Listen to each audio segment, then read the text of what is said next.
असल्याची माहिती मिळते। दरम्यान आणखी एक मोठी अपडेट आपल्याकडे येते। यशा कामदार यांच्यासह मुलगा आणि सासूचाही मृत्यू झाल्याची माहिती समोर येते। नागपूरमधील तिघे या विमानामध्ये होते अशी माहिती आहे। महाराष्ट्राच्या नागपूरमधून तिघे जण लंडनला चाललेले होते।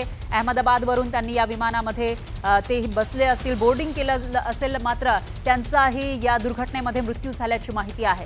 यशा कामदार यांच्यासह त्यांचा मुलगा आणि सासूचा मृत्यू झाल्याची माहिती आहे। तर यशा कामदार यांचं हे घर आपण बघतोय नागपूरमधील, आणि त्या याच विमानातून प्रवास करत होत्या, मात्र त्यांचा मृत्यू झाल्याची माहिती आहे। त्याचबरोबर त्यांचा मुलगा आणि सासू सुद्धा या विमान दुर्घटनेमध्ये दगावल्याची माहिती समोर येते।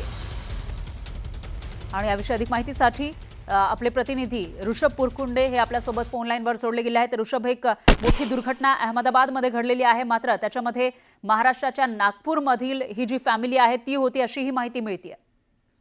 हो मॅम, त्यांचं माहेर, हे जे यशा कामगार आहेत त्यांचं माहेर नागपूरचं आहे आणि मोडा हे त्यांच्या सासरकडचं आडनाव आहे। ते नागपूरला लंडनला स्थायिक होते असं सांगण्यात येत आहे। आणि लंडनवरून त्यांचं सासरे जे होते त्यांची कॅन्सरचं काहीतरी ऑपरेशन होतं आणि त्यासाठी ते नागपूरला अहमदाबादला आले होते आणि त्यामध्ये त्यांचं निधन झालं आणि यानंतर ते पुन्हा परत लंडनला चालले होते, अशा पद्धतीचे सगळं चित्र होतं। आणि त्यामध्येच अपघात झाला आणि ह्या सगळ्यांचा आता शोध घेणं सुरू आहे, अशा पद्धतीचं आहे। आता त्यांचा काही माहिती मिळत नाही। म्हणजे पुरकुंदे, त्यांच्याशी शेवटचा संपर्क कधी झाला होता विमान टेक ऑफच्या आधी, याविषयी काही माहिती मिळू शकलेली आहे?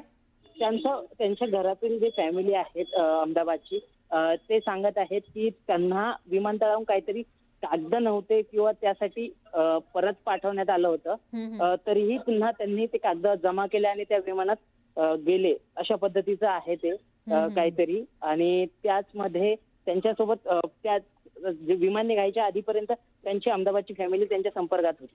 म्हणजे टेक ऑफच्या आधीपर्यंत फॅमिली त्यांच्या संपर्कात होती, मात्र त्याच्यानंतर आता त्यांचा संपर्क होत नाहीये। आणि ज्या पद्धतीची माहिती समोर येते त्यानुसार विमानामध्ये असलेले जे सर्व जण होते ते दगावल्याची माहिती आहे। याविषयीची अपडेट आपण घेत राहूया। दरम्यान धन्यवाद तुम्ही दिलेल्या या सविस्तर माहितीसाठी।